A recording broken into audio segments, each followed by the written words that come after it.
5।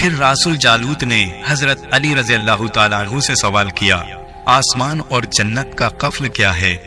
حضرت علی رضی اللہ تعالیٰ عنہ نے جواب دیا، آسمان اور جنت کا قفل شرک ہے، اور شرک سے ان کے دروازے بند ہو جاتے ہیں۔ یہودی نے پھر سوال کیا، اے علی، آسمانوں اور جنت کے تالے کی چابی کیا ہے؟ حضرت علی رضی اللہ تعالیٰ عنہ نے جواب دیا، آسمان اور جنت کے تالے کی چابی میرے مصطفیٰ صلی اللہ علیہ وسلم کا عشق ہے، اور عشق کا ابتدائی اظہار کلمہ سے ہوتا ہے۔ بس حضرت علی رضی اللہ تعالیٰ عنہ نے کلمہ پڑھا، لا الہ الا اللہ محمد الرسول اللہ۔ اس کلمے کا سننا تھا کہ یہودیوں کے علماء اور خود رسول جالوت نے کلمہ پڑھ لیا، اور سب کے سب دائرہ اسلام میں داخل ہو کر مسلمان ہو گئے۔ سبحان اللہ۔ تو دوستو، یہ تھی حضرت علی کی ذہانت اور لاجواب فیصلے۔ امید ہے آپ کو یہ ویڈیو ضرور پسند آئی ہوگی۔ اگر ویڈیو پسند آئی ہو تو اس ویڈیو کو لائک کریں، کمنٹ کریں اور شیئر کریں، اور ایسے ہی سچے اور دلچسپ واقعات سننے کے لیے ہمارے چینل کو سبسکرائب کریں۔ السلام علیکم ورحمۃ اللہ۔